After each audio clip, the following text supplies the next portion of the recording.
洗手了吗？快去，快点。这是什么喜庆日子啊？做那么多好菜？没什么，就是想奖励一下你的诚实。奖励我的诚实？你忘了？什么呀？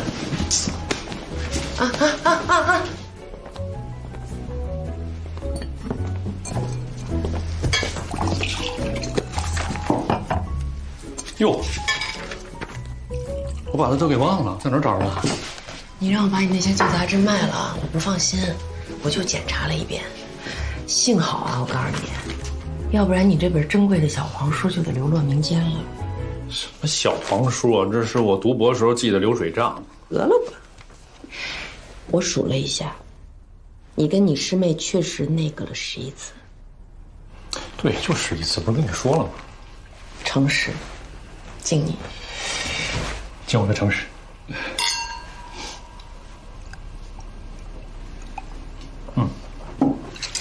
吃了啊？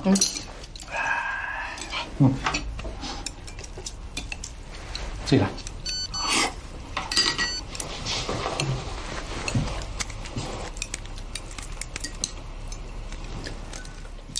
汇报一事儿啊。说。我的一个硕士毕业生，长得还挺好看的，对我产生了非理性的单向相思病，每天给我10几条信息。啥意思啊？看上你了？想跟师母竞争上岗。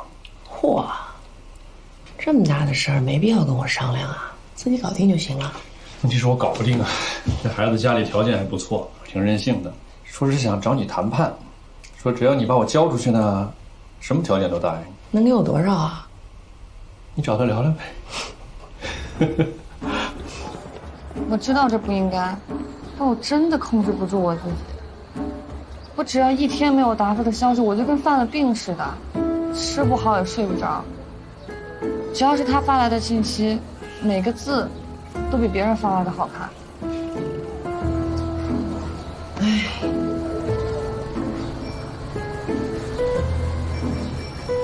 不怪你，真的，要怪就怪穆老师。为什么要怪达夫呀？因为他在你面前只表现了好，而隐藏了不好。达夫没什么不好的。他喜欢放屁，你知道吗？他有时候吃饭的时候他都放。哎呦，我都习惯了。我告诉你，我才不在乎呢。我爸说了，只要谁给他找着一称心的女婿，他就在省城送谁一套别墅。别墅我不要啊，我只要你做一件事儿，只要你能坚持100天，我就把它让给你。什么事儿啊？你呢，每天从省城到我们这儿来，坐那个长途汽车啊。哎，我告诉你啊，只能是长途汽车，来回也就7、8个小时吧。到了之后呢，你就给他献束花，只要你能坚持100天，带走。我每天坐长途汽车，来回6、7、8个小时，就为了送束花？凭什么呀？我们是合法夫妻呀，两口子。哎，你想从我手里把我老公抢走，你总得做点什么我做不到的事儿吧？你说话算数？算呀，不难吧？奇怪了，就那个小雨啊，别人给我送了5天花，送到最后一天的时候跟我说，这是最后一次跟我见面。是不是还有那么一点失落了？人嘛，特别正常，真的。其实你啊，一直挺享受有人暗恋的，一边想断啊，一边还特别想保持联系，一边劝人家别打扰呢，一边还特别渴望人家的来信。你说的都对，但我有点好奇啊，用了什么方法呀？啊，让他停止特简对我骚扰。单呀，我就跟他说，让他每天从省城到这儿来给你献花，献100天，只要他能做到，我就让位。100天，你还真够狠的。笑什么呀？爱情是有假象的，想考验一个人是不是真的爱你啊，就看他能不能长久的为你做件平凡的小事儿。你比如说我吧，我可以为你做一辈子饭，刷一辈子碗，对吧？不爱你的人啊，让他献100天花他都做不到。100天花儿，哲学，哲学。这是爱情。这么多年来，我早已经习惯了那个公开透明、诚实守信的穆大夫，所以你有一丝一毫的隐瞒都会被我放大，大到好像环境污染了那样。我也想过，能不能对你的要求降低一点？比如说，只要你说实话，我就可以不计较发生了什么。很多时候，特别是破案的时候，我对真相的兴趣经常大于我对惩罚的兴趣。哪句听着更像是实话 ？A. 治按摩 ，B. 按摩之后加了项目。后一句。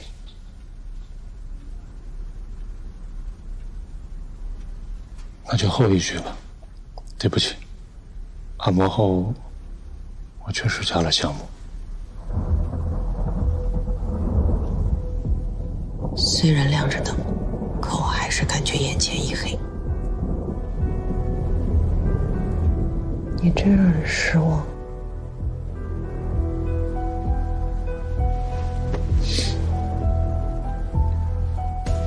你追求的其实只是现实跟你的预测相符，根本就不是所谓的真相。走着瞧。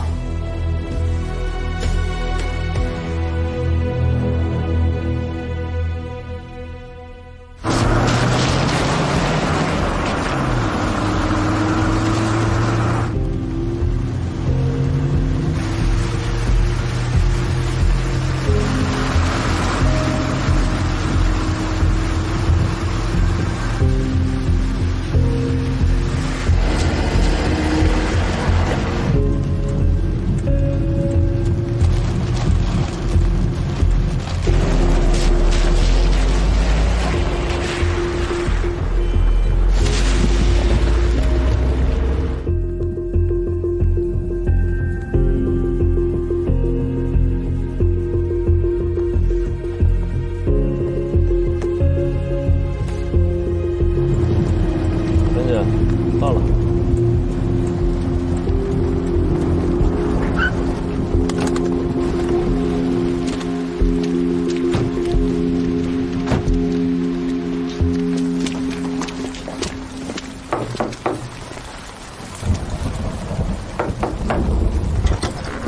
你好。你好。你是叫吴文超吗？知道我们为什么找你吗？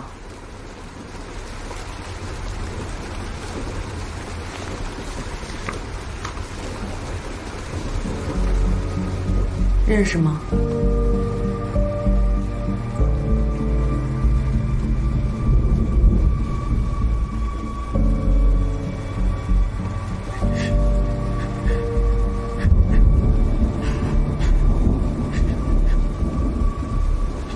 什么时候认识的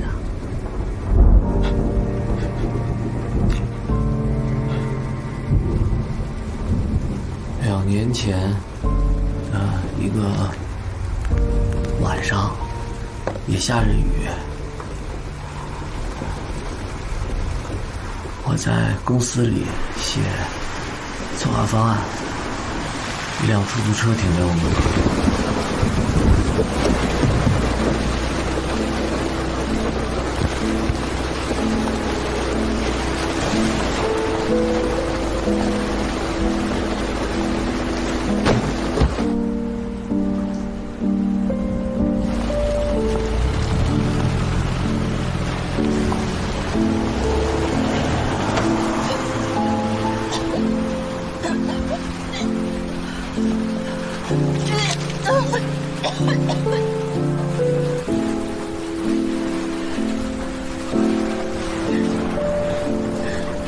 放开！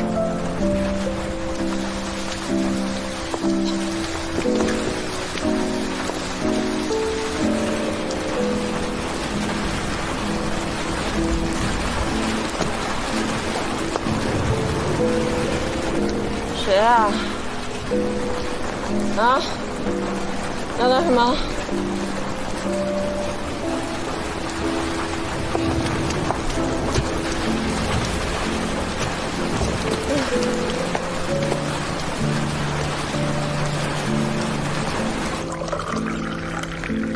别睡啊，睡着了会感冒。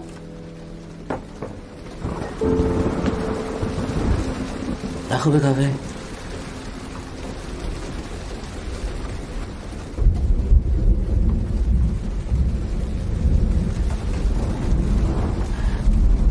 醒醒，醒醒，喝杯咖啡，喝点热乎的。你叫什么呀？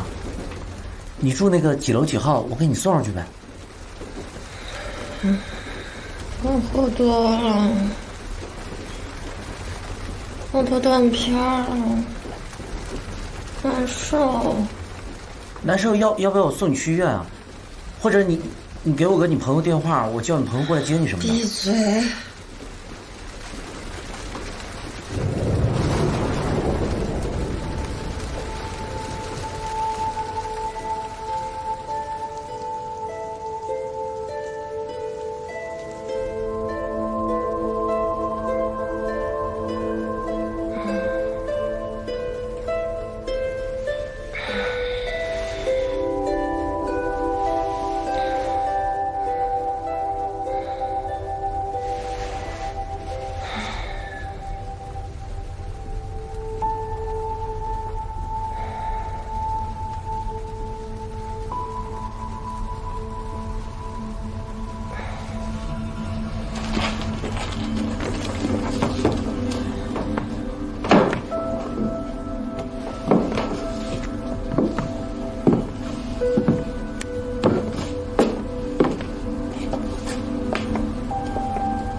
要不是地板上的水渍，吧台上剩的咖啡杯，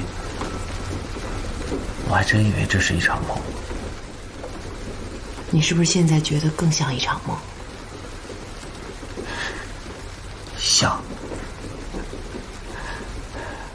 像的我都怀疑人生。能说说你跟夏冰清的交往吗？那次之后，我以为我再也见不到他了。没想到1个月后，大约晚上10点，他突然就走进来了，指了指咖啡机，我就过去给他煮了杯拿铁。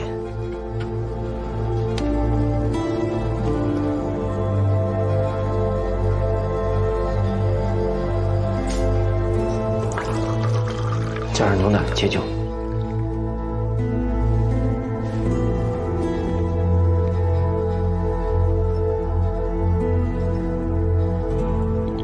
他喝完了，跟上次一样，连句谢谢都没说就走了，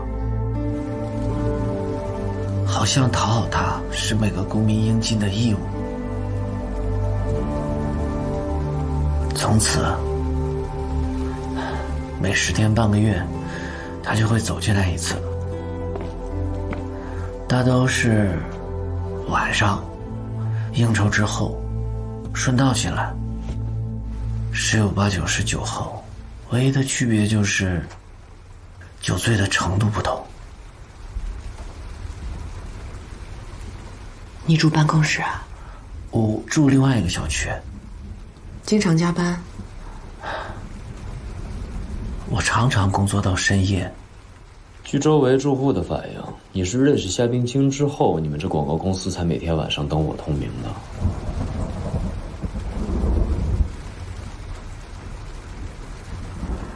我确实认识他以后，比以前更喜欢加班。每天等他，就像等一个老朋友一样。要是等不到他，就觉得这一天又浪费了。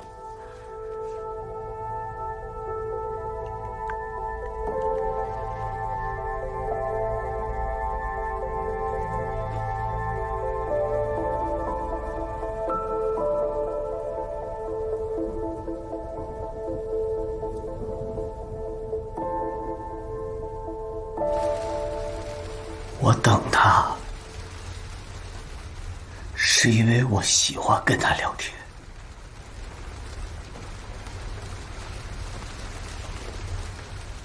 你们是怎么聊上的？一天深夜，他走进来的时候，身体比每一次都要晃。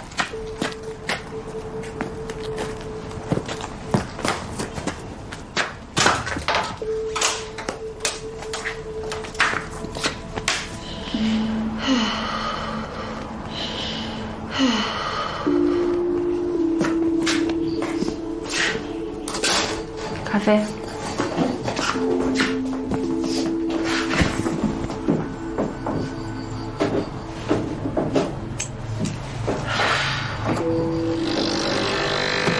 烦啊！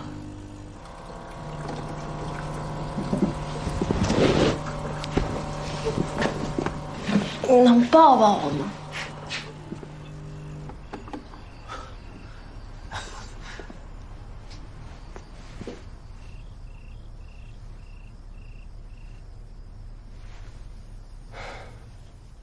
混蛋！你抱的是沈小莹，不是我。好热啊，你这儿。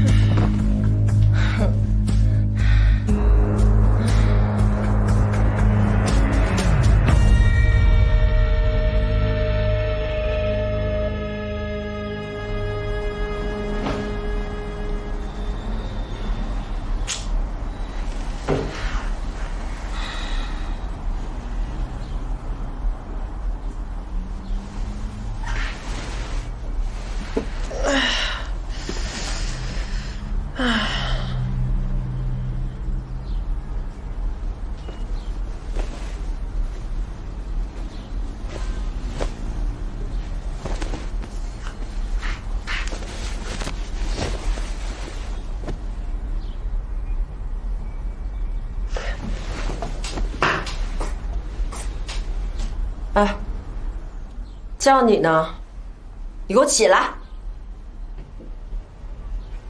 你到底都做什么了？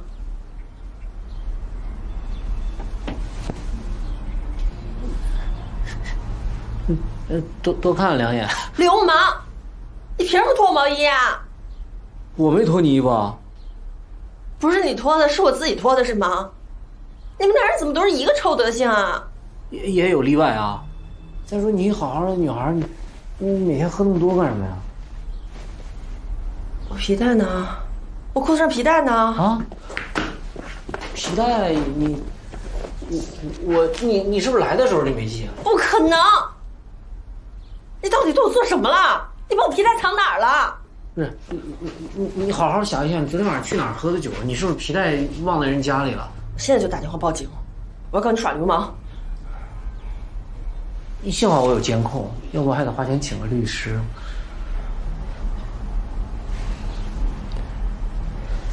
你给我打开！现在，快，给我打开！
对不起啊。没关系。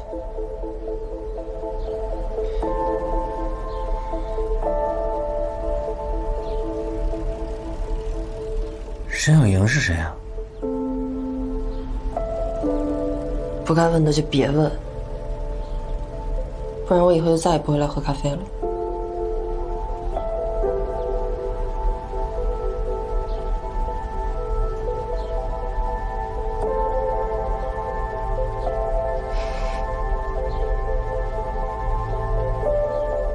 没想到我这辈子还能遇到好人啊！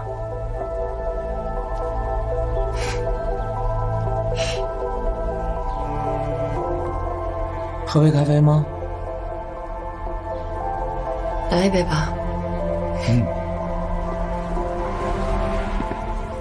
夏冰清都跟你聊了些什么？聊他的故事，重点聊他的感情故事。有很多事儿他都说了很多遍，10几遍，就像是一袋茶，泡来泡去，泡了很久，都泡不出味道了，还在泡。你能说说他跟你聊的具体内容吗？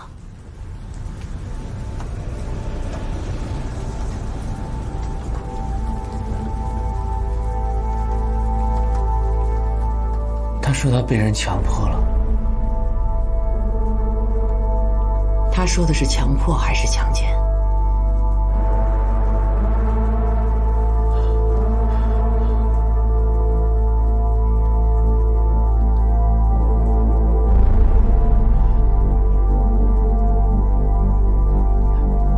强奸。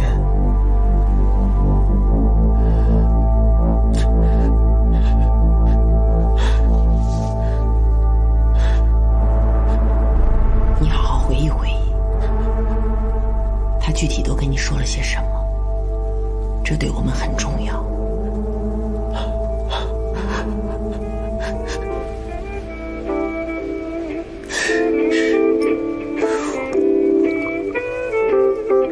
好听吗？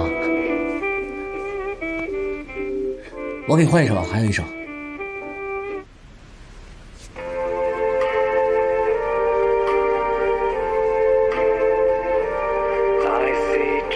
关了。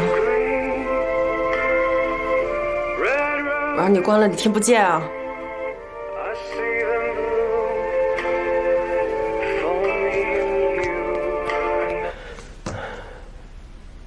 怎么了？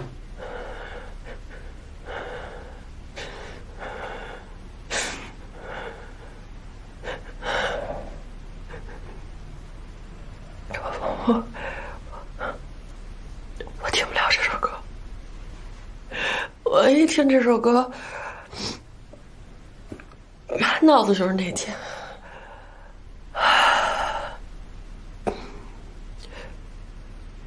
那天就是，那天他就是放的这首歌，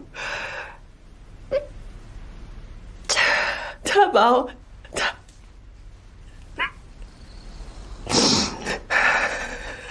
哪天啊？谁把你怎么了？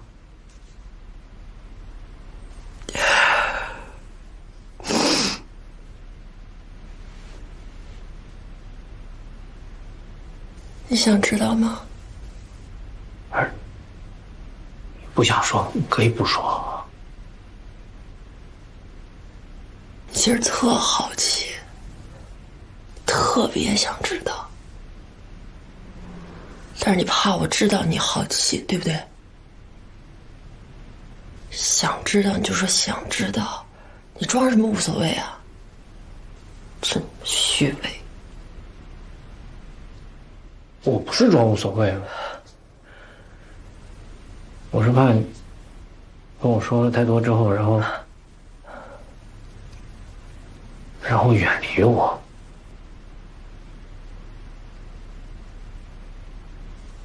你怕我远离你吗？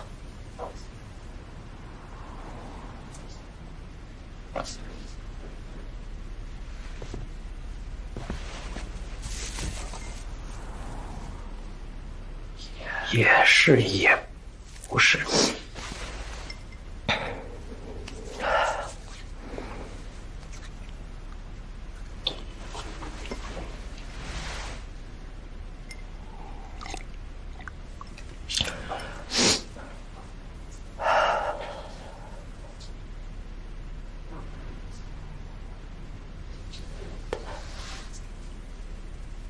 他把我强奸了。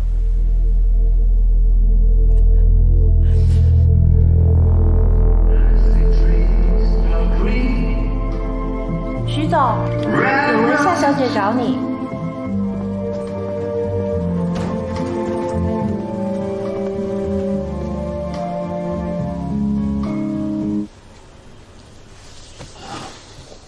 他们怎么放你进来的？我说要给您送东西，他就带我过来了。你要给我送什么东西？您为什么不录用我？我为什么一定要录用你呢？因为我是学护理专业的，还有工作经验。你们招聘信息上所有条件我都符合。符合条件我就得录用。那全中国符合条件的人很多，我是不是都得录用啊？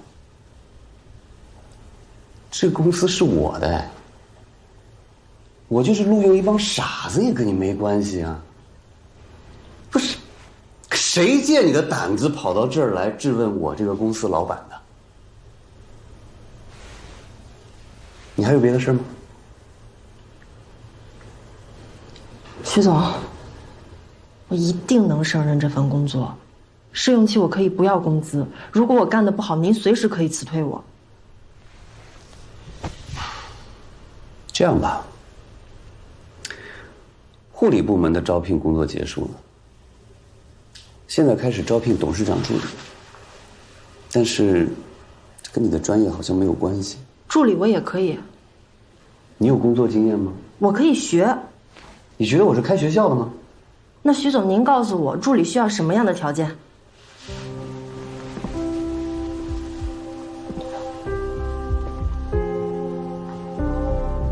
董事长助理，首先得形象好。我形象不好吗？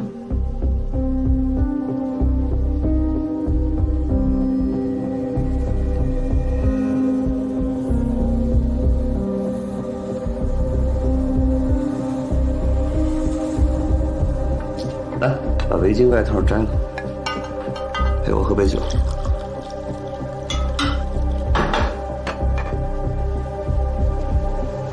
会唱歌吗？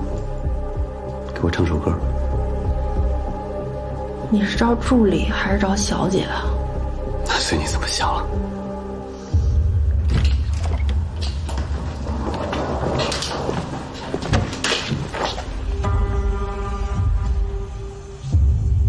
What a wonderful world.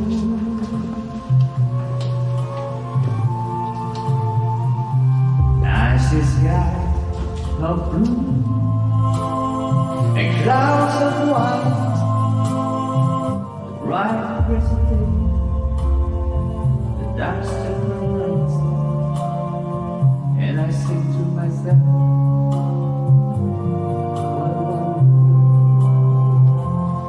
I see friends taking hands.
就是接待应酬。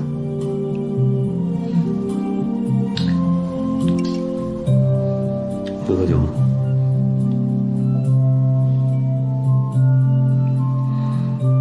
会。干了。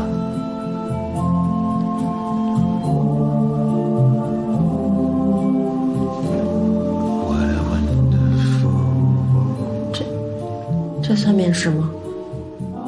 可以算。I see sky.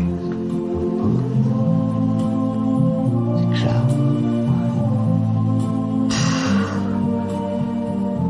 没事，你可以喝一半。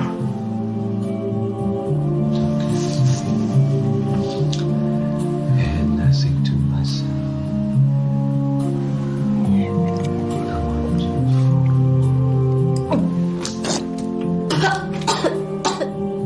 你剩下那一半啊，可以扣我脸上啊。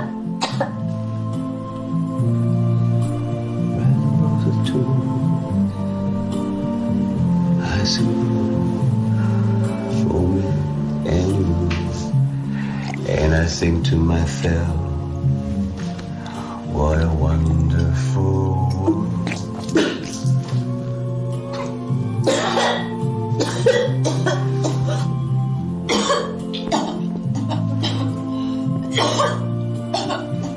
来。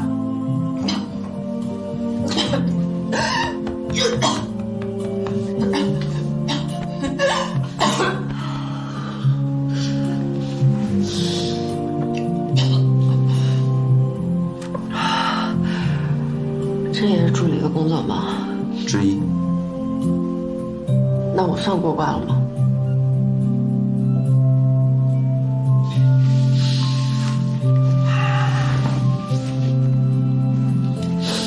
你呀，还得再回答我几个问题。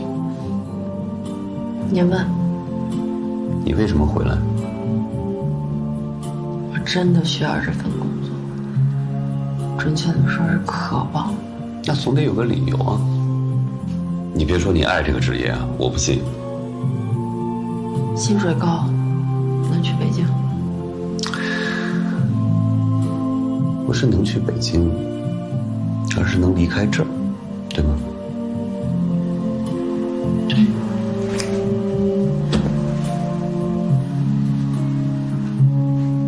能告诉我原因吗？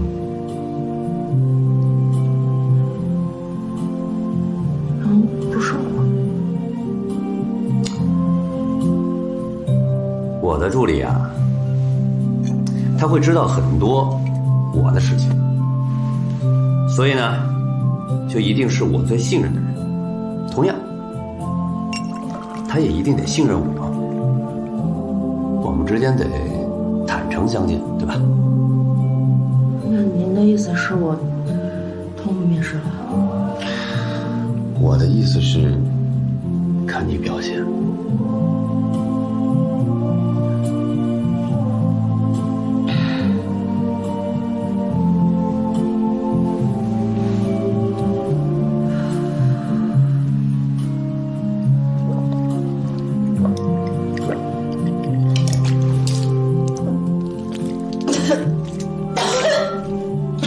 你看，这第二杯酒啊，就不会像第一杯那么难以下咽了。很多事情啊，都是需要有一个磨合和习惯的过程的。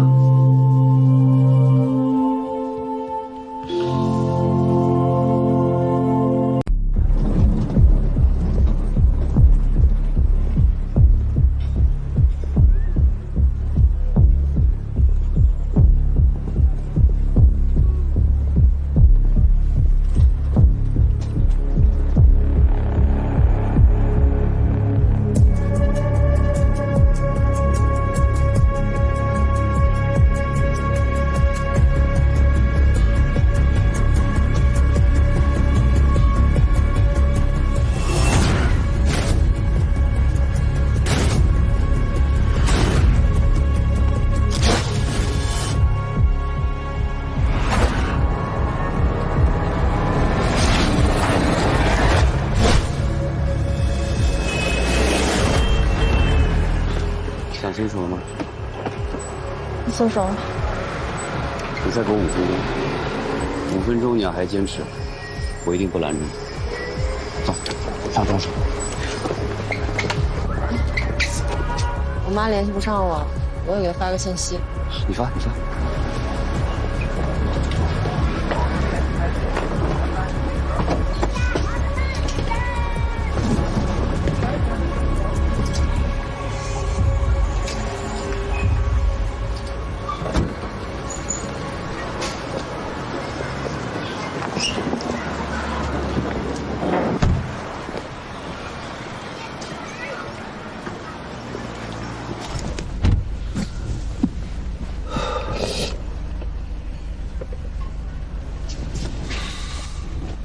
你好好考虑清楚啊，别冲动。你怎么就是不听呢？幸好我及时赶到。被你强奸了，我来报警算冲动吗？我说了，我一定会补偿你的。啊，你现在把账号发给我，我马上安排。做到什么了？没有别的意思，我真的是因为喜欢你。我想帮你，帮我？那我被你强奸了，我还得感激你，是不是？不要说的那么难听。我是，对，在你不愿意的情况下跟你发生了关系，但是那是因为我喜欢你，可能你还没喜欢上我，但是这个不影响我们今后的发展。我现在可以马上给你办理入职手续，啊，马上把你家的债给清了。你不想在家待？我马上给你安排一个住的地方，你可以说你去北京了，怎么都行，只要你想得到，没有我办不到的。如果你去报警，把我抓了，你能换回来什么？你是不是还得面对这个烂摊子？你们家是不是还在水深火热之中？而且你一个女孩子，这种事情传出去，你怎么做人啊？别说什么去给人家傻儿子当媳妇了，谁会要你啊？那么你为什么不能给我一个机会，啊？让我来改变你的生活，甚至是改变你的人生？我真的喜欢你，并且真的。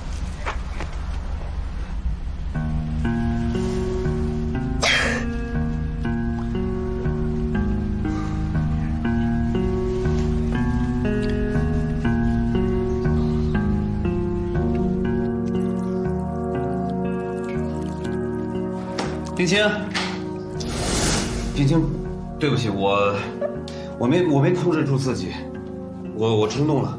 你这个真的太迷人了，我没法控制。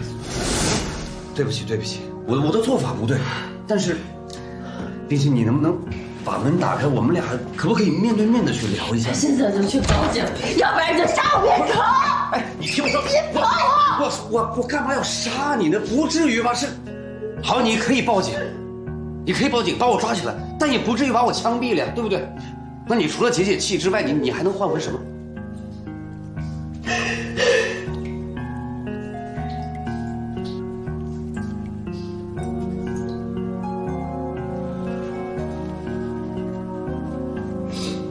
冰清，你听我说，我可以补偿你，好吗？你们家欠多少钱？100万是吗？我来帮你还。冰清，你要这么去想一想。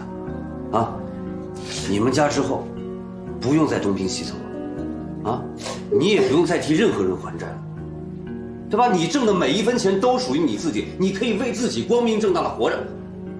这难道不是你想要的吗？也不用离开这个家，你可以为自己活，这难道这种日子你没有想过吗？好，我给你指这条路可能不太光明，但是它宽呐，对吧？说你哥办了这叫什么事儿啊？当初跟他借钱的时候说的好好的，每个月还他2000，这才多久啊，他就变卦了，一下问我要3万块钱，我上哪给他弄这么多钱去啊？你那么生气干嘛？人家这不是孩子要结婚吗？他们家也不富裕。哎呀，要我说呀，咱们就想想办法呗。我能想什么办法呀？啊，他们孩子结婚就得把咱俩往死里逼呀，哪有这个道理的呀？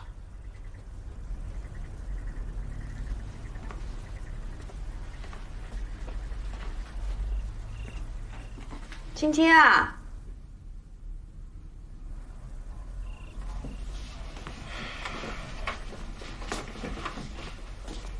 说话小点声。哎呦，烦死了！老夏，你看啊，咱们有难的时候人家帮过咱，现在人家有难了，咱不能装着看不见听不见，不是吗？哎呀，情况不一样好吧？咱是有难，他可是结婚呢。哎，你听听你哥你嫂子说那话啊，就好像我们有钱故意不还他们一样，这是人话吗？什么东西？你说谁什么东西啊？你凭什么这么说我哥啊？我哥再怎么样也比你姐强，你出这么大事，你姐出过1分钱没有啊？你姐跟咱们怎么说的啊？1分钱都没有，对吧？结果呢？没过几天就给他儿子换1台新车，他说他没钱，你信吗？你姐要是愿意帮咱们用得着问我哥借钱吗？再说我哥是什么人呀？普通工人，他能有多少钱？我哥不给咱们借钱，那是理所应当，他没钱。你姐呢？你姐不给你借钱是为什么？你自己不想想，你还骂我哥，你有脸吗你？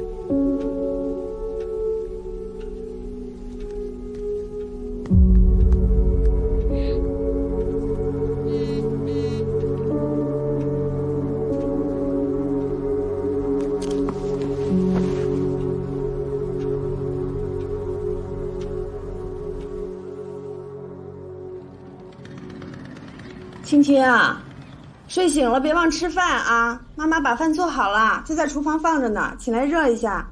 不吃饭可不行啊，2天没吃东西了。那我们上班去了啊。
别动车啊，等着。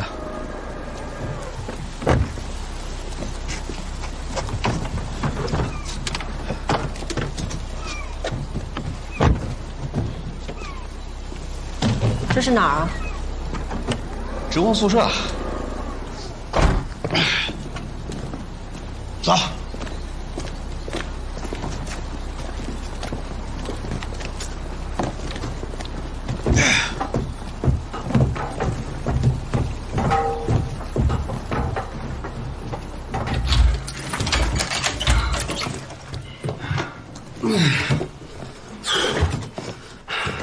进来。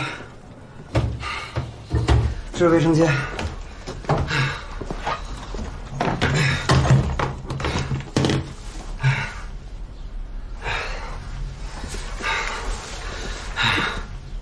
这个房子啊，所有的家具、床品、地毯、这个冰箱、洗衣机都是新的。你包括这个厨房做饭的这些家务事啊，都是一应俱全了。啊，这生活必需品啊，反正我能想到的都想到了。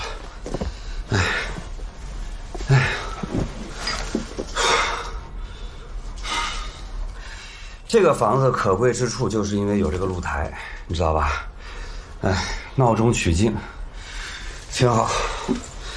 你看像这个花花草草啊，还有这外边的这些绿植，都是租柏公司今天早上刚刚布置好的。你就平时浇浇水就行了，死了没事，咱们随时有人过来给你换。啊，那个。这个梳妆镜啊，昨天下午跑了2家家具公司，才给你选到的，我觉得特别适合你。反正这2年公司的事全放下了，我就光忙活你这个房子了。满意吗？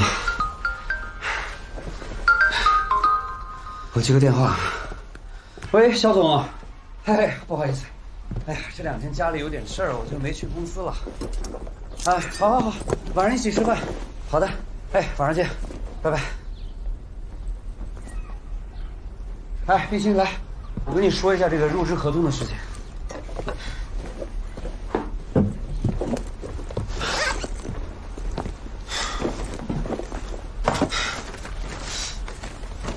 是这样啊，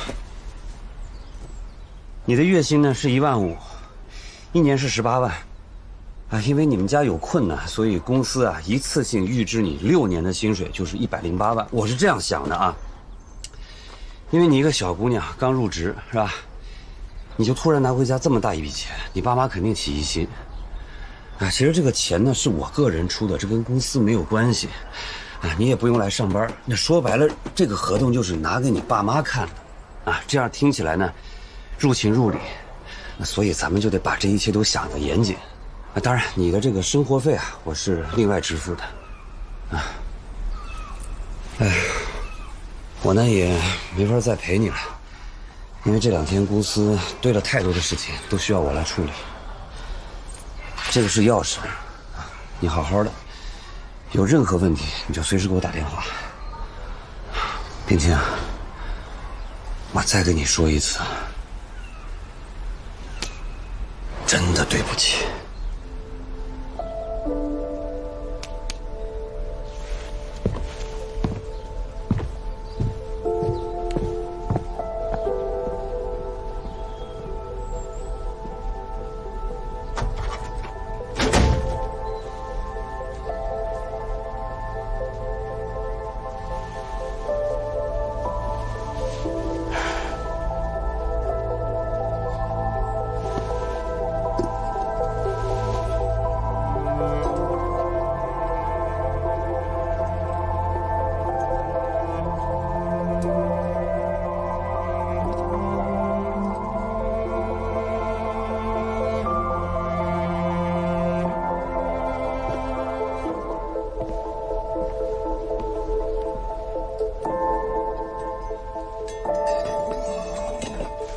这些全都是他跟你说的。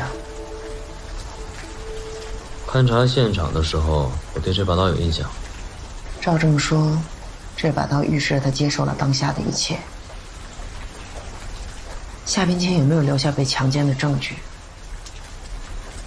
不知道，我问过，他没回答我。他有没有告诉你那个人是谁？没有。他经常用他那个人、渣男、混蛋、狗屎、垃圾来代替那个人的名字。夏冰清怎么会跟你说这么私密的事情？一是因为我也不会坏他的事儿吧，二是因为我也不认识那个人，也有可能是因为他喝酒了，一旦找到了李想的耳朵，就拼命的往里灌声音。他太需要倾诉了，我可能是他唯一的听众。你说你第一次见夏冰清那晚，他一边呕吐一边喊痛快，这2个字他后来还喊过吗？痛快是他的口头禅，他经常说，尤其是在喝醉之后。你对他喊的这2个字是怎么理解的？我认为痛快有2层含义，第一层是指喝酒，第2层是指现实生活。喝酒痛快吗？痛是真的，快只能在喝多之后才会浮现一丢丢。现实生活痛快吗？我认为他说的是反义词。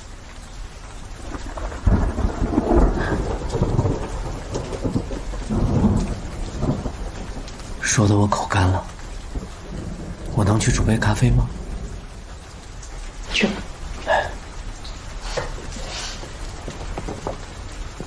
我也去学习学习。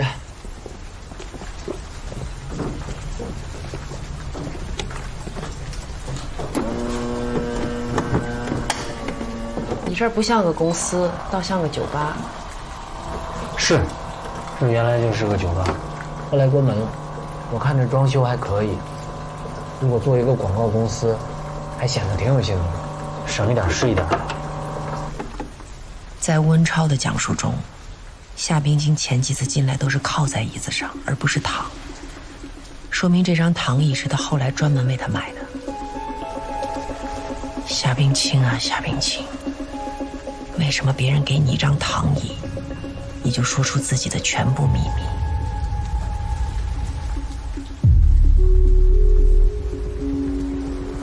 这是达利的风格。穆达夫说达利是个顽皮的孩子，喜欢做出格的事情，并狂热地渴望他做的事情能引起别人注意。难道温超也有达利那样的人格特质吗？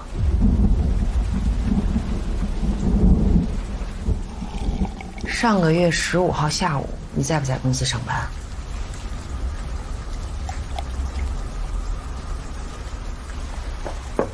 不在。确定？我大多数时间都在公司上班。那天你看见夏冰清从你公司门前走吗？没看见。我不可能无时无刻盯着门前。他每次出门是个秘密。好几次我看见他在等车，朝他挥挥手，让他把脸扭过去。他不愿意我看见他等车，生怕我知道来接他的人是谁。那个来接他的人你见过吗？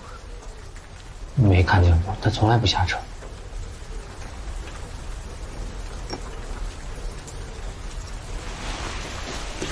你觉得他是真的怨恨那个人，或者说随着时间的推移发生了变化？我也想过这个问题，我还专门问过他。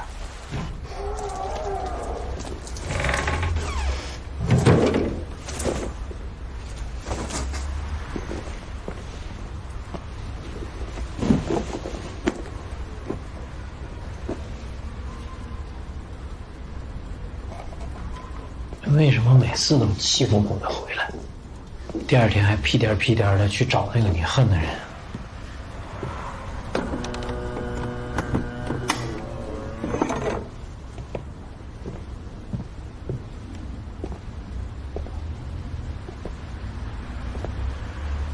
对不起啊，我不应该问。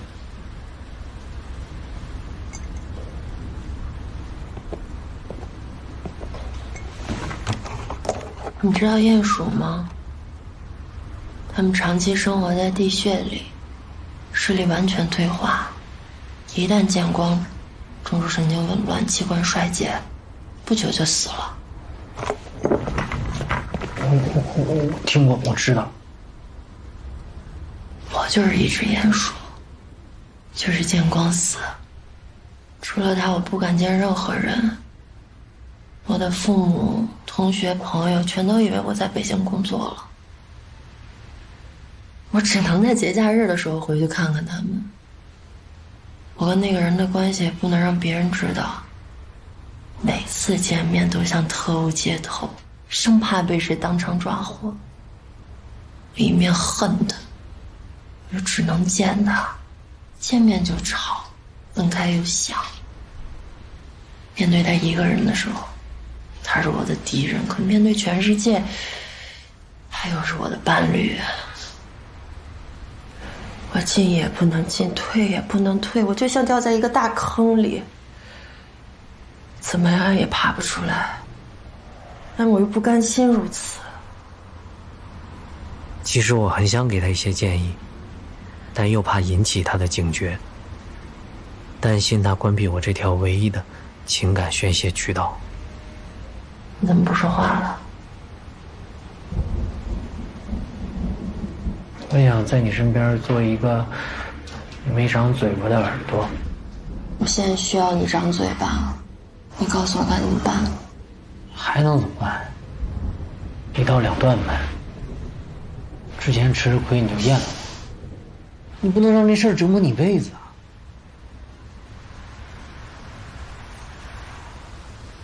怎么断？你说我怎么断？我现在已经被伤得走不动了，就像被踩烂了半截的蚂蚁，我只能在原地挣扎。跟他结婚我也努力过，可主动权根本不在我这儿。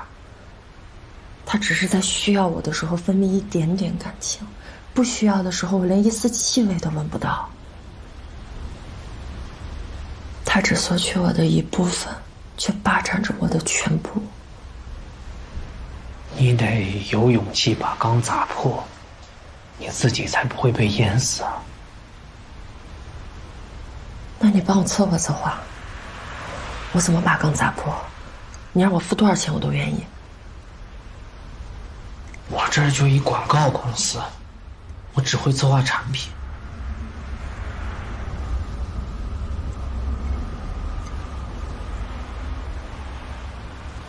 我觉得特别逗，从小就有人教我们与人为善、和气生财、为人民服务，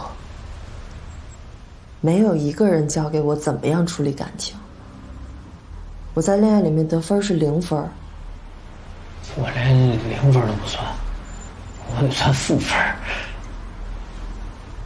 有没有第3种选择？我不跟他结婚，但还能保持现有关系。那要看你心脏够不够大。那我保持现有关系，但找另外的人结婚呢？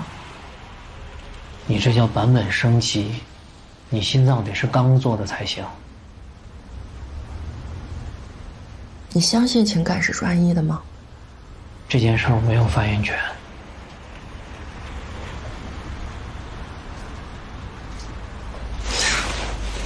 是不是我太矫情了？现如今什么样的情感关系没有啊？存在即是合理的，不是吗？是什么呀？是，我听明白了。你愿意找1000个理由来安慰自己，也不愿意离开他。你这是一种病啊，叫斯德哥尔摩综合症。受虐者对施虐者产生了依赖。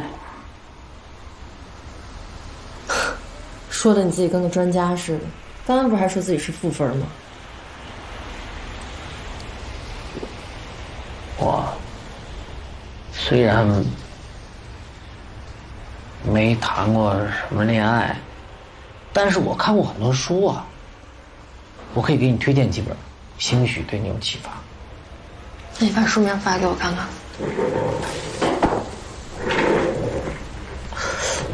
看给你推荐什么呢？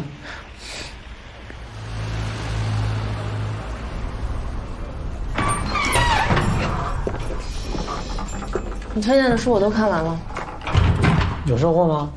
一本都帮不了我，送你了。一点感想都没有？有。说说。第一，男人都不是好东西。3个男主人公全都把女人当玩物，然后就厌倦了，然后就抛弃了。第二，女人可千万别痴情，否则就会上当受骗。雷纳尔夫人、安娜，包括艾玛，没有一个不被男人骗的。最重要的是第3点，女人可千万不能当小三儿，否则就会死得很惨。这不收获挺多吗？还说没有帮助？你让我看这几本书是不是像讽刺我？你想多了，我就是想善意的提醒你，别对男人抱有幻想。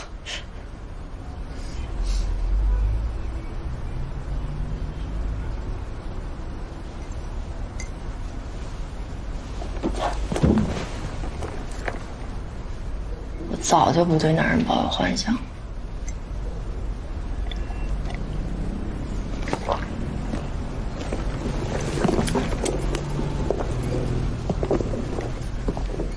这地儿还挺怪的，这酒吧不像酒吧，公司不像公司的。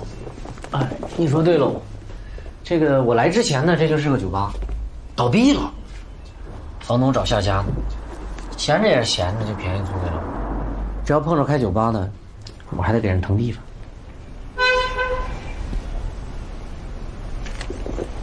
走来。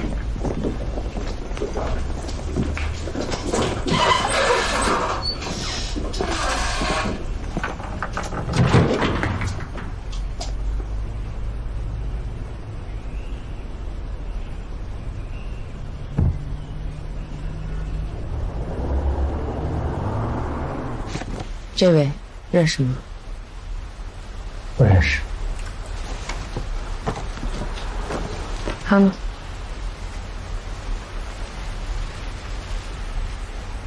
见过。在什么地方见的？夏冰清我见。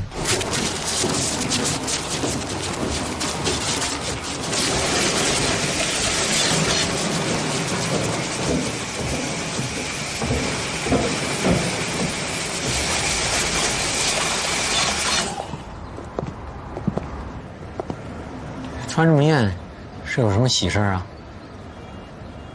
我想去后院沈小莹，能不能开车送我？我合适吗？我就是你的热心听众。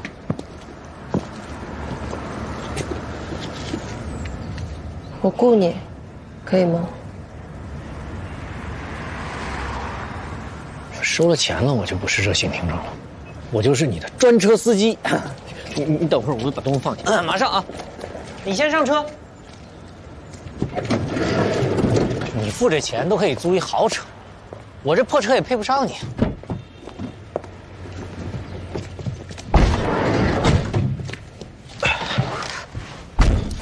今天太关键了，关键到可能是我人生中的最关键，所以我必须坐熟人开的车，心里才踏实。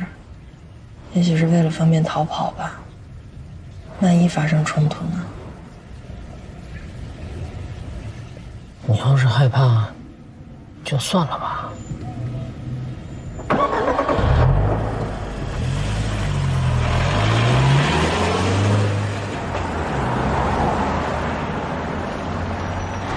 好，注意安全。这那拦车，你先到后边就行。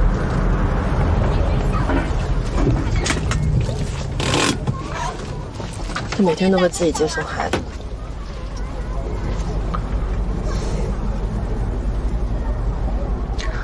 你怎么打扮成这样啊？我想压他一头。你想压他，你就应该打扮得比他有朝气，而不是显得比他有贵气。人家是老板的正牌夫人，什么场面没见过呀？你是怎么压人家？你应该参考那个电影《情人》里面女主人公剪的那个扮相。哎，沈小莹看到了，也许心头会微微一颤。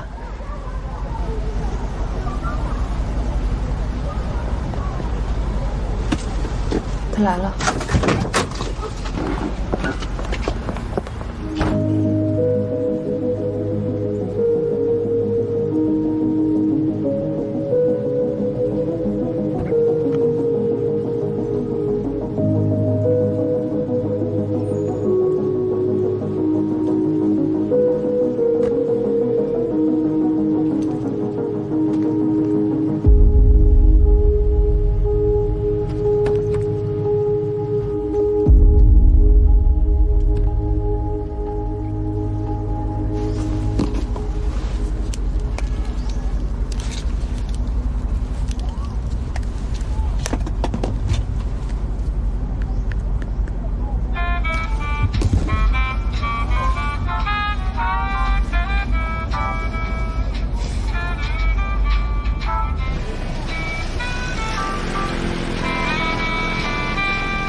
美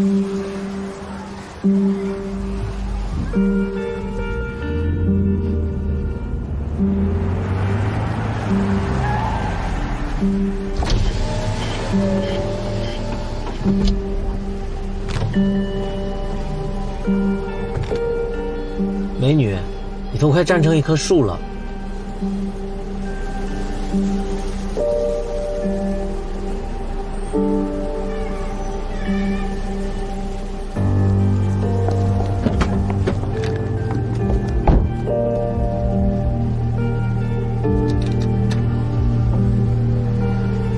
夏冰清回到了车里，就一直沉着脸。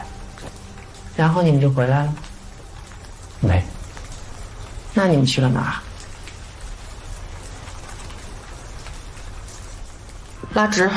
昨天刚烫的头发，今天就要拉直，怎么不喜欢？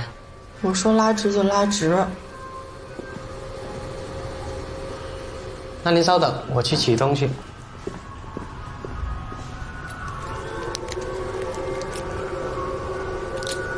人又没惹你，火气那么大。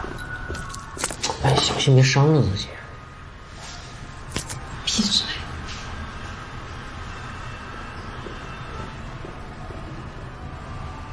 他为什么这么生气？他没说，我也不敢问。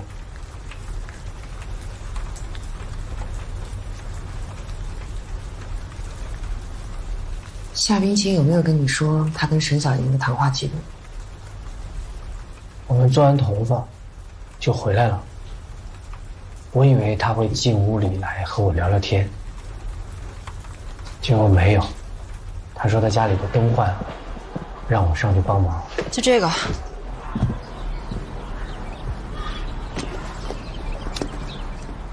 哎，你别用手，会扎着的。我要是用手能拧下来，我叫你来干嘛呀？是不是得用个什么工具把这个灯罩给拧下来？你怎么弄的呀？不知道，昨晚上回家一开灯就爆了。没伤着你吧？没有。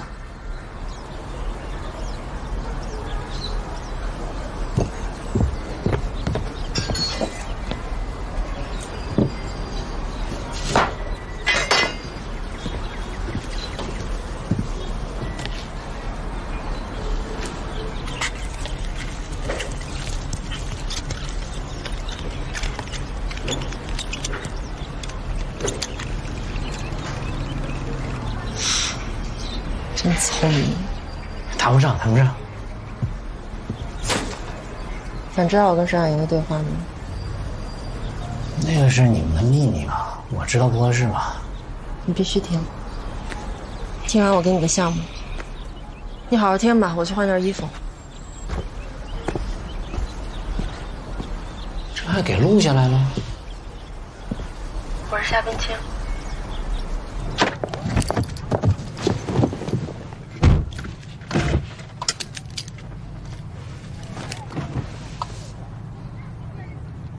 我是夏冰清。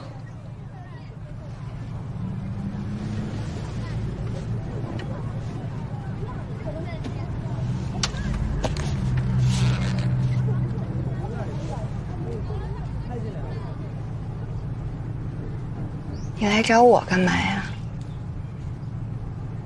我跟你老公的事，你应该都知道了吧？你不是第一个来找我的女人了。那我是第几个？这个问题你应该去问他呀。反正一个大餐桌是坐不下，要是让他们都有座位的话，那至少得有一间教室吧。都是些什么人啊？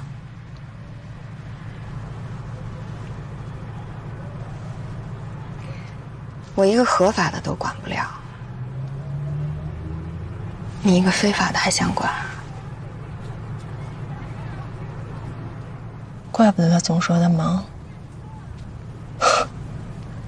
原来是忙着翻牌子啊。那你干嘛不跟他离婚呢？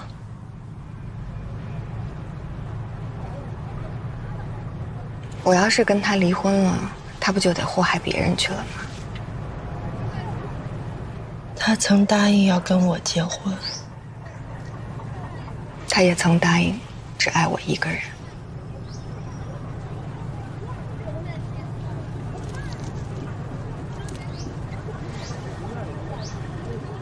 他把我强奸了。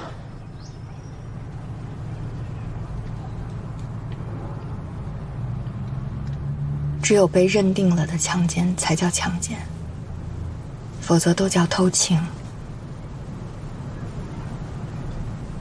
你不在乎他跟别人偷情？你又不是我，你怎么知道我在不在乎呀？每次我跟他要婚姻，他总说阻力在你这儿。尽管你们已经没有爱情了，但你还是缠着他不放。凡是自己不愿意做的事情，都会推给别人做决定的。离婚，他舍得吗？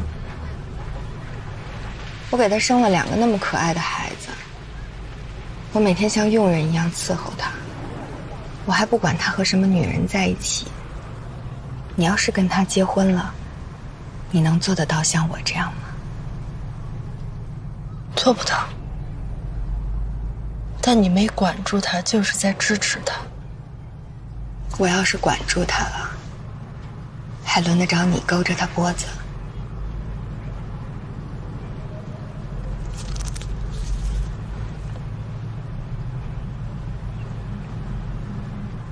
我不管他，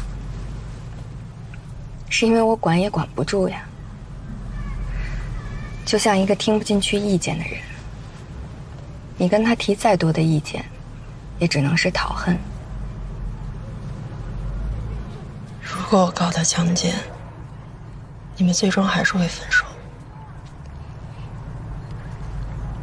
你有他强奸你的证据吗？我如果没有证据，我拿什么底气来跟你谈判？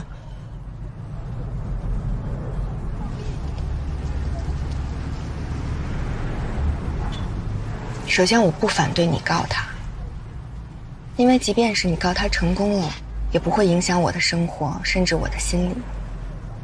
但是我觉得你也应该想清楚，你之所以比别人穿的珠光宝气，还不是因为他给你的钱吗？你把他告倒了，对你有什么好处呀？钱没了，名声毁了，你还不能再勾着他脖子撒娇了。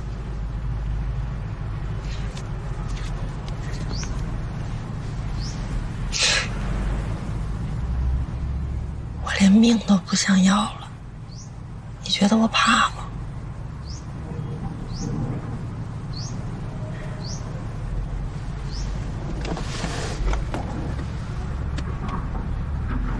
你不想要命，命早就没了。你之所以拿命来威胁，是因为你想要的更多呀。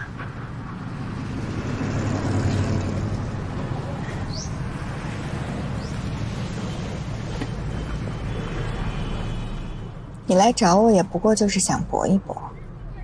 来之前你就知道，从我这里你得不到任何东西的，弄不好还会撞上我的怒骂。弄好了，会得到一点心理安慰。你自己都没意识到，你不想跟他结婚。从你对他交什么女朋友的关心程度就能判断出来，他不是你能容忍的。一旦折腾到能结婚，你要做的第一件事情，就是背叛他，或者抛弃他。你不明白。你想折腾的人其实是你自己，你更不明白，你不肯原谅他，本质上是不肯原谅你自己。因为他能强奸你，你肯定也是有责任的呀。当时你本来能逃脱，或者是你自己主动送上门的。你为了减轻自己失误的心理压力，会不断夸大对方的错误。我说的对吗？根本不知道他有多坏。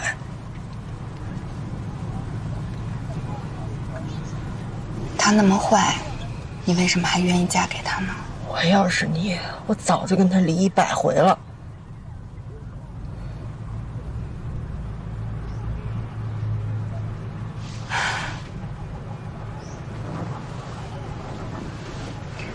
离了又能怎么样呢？不过是把这个男人换成那个男人，而那个男人跟你结婚以后，也注定会伤害你。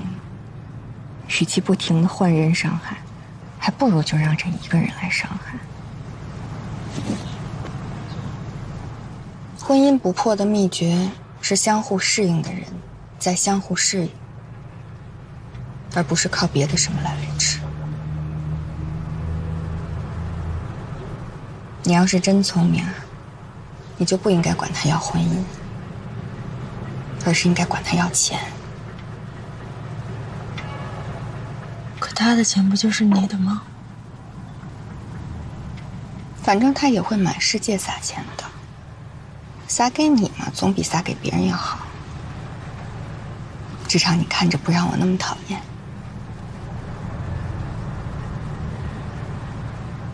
既然你对婚姻看得那么透彻，那就跟他离了呗。让我这种还抱有幻想的人再管他几年。我没问题啊，只要他愿意签字就行。但我知道他舍不得我，能用钱追到的，一定不会用感情。我知道你来找我肯定不是他的主意。他要是知道你这么做，对你的态度肯定会180度大转弯的。不信你就告诉他试试。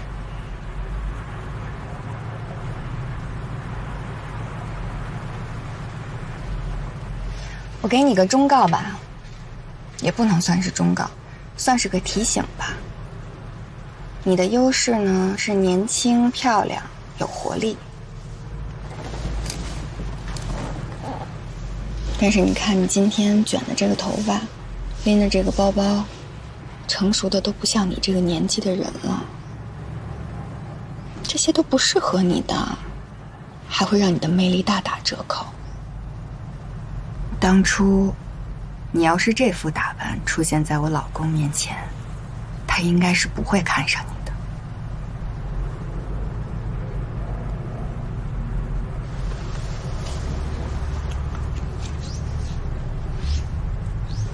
你真好心啊！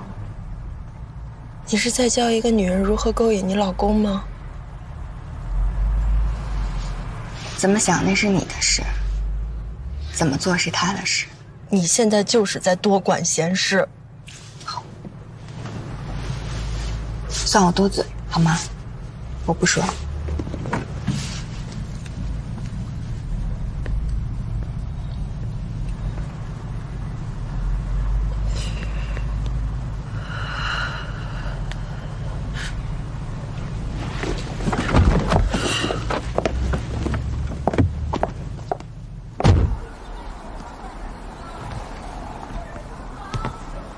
我完全不是沈小莹的对手，她一直在笑着，每一个笑都那么刺眼。他才是真正懂爱情的人，跟他比，我们就是小学生。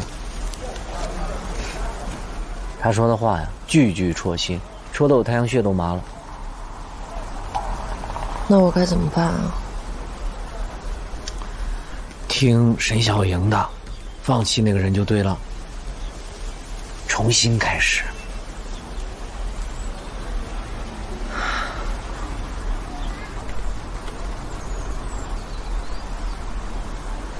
可是我做不到啊。他去把头发拉直，说明他认输了。起码在这场和沈小莹的交锋中，是的。夏冰清跟沈小莹说他有那个人强奸他的证据，可前面你说他没有保留证据，他到底有没有证据？我不知道，他每次说的都不一样。我认为他在吓唬沈小莹。你的意思是说，夏冰清根本没有证据，只是为了吓唬沈小莹？我是这么认为的。夏冰清说给你个项目，什么项目？那天，他递给我张银行卡，他说这里面的钱购买一辆中档轿车，只要我们公司能帮他策划让他和渣男结婚的方案。这个项目你接了吗？我没结过婚，但我见过结婚。这是你情我愿的事儿，你得亲自来，怎么可能由别人策划？我想是他喝醉了，病急乱投医，我就把卡退给他了。他说他对我很失望。这个项目到底有没有实施？没有。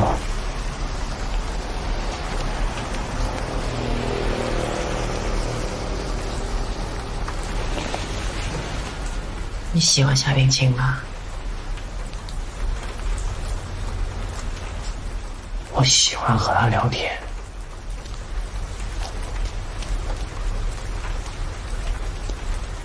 你们之间有没有过亲密的身体接触？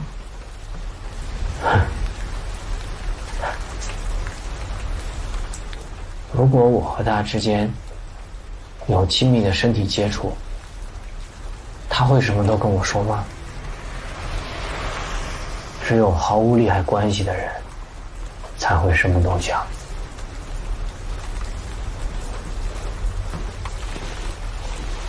你们公司现在还装着摄像头吗？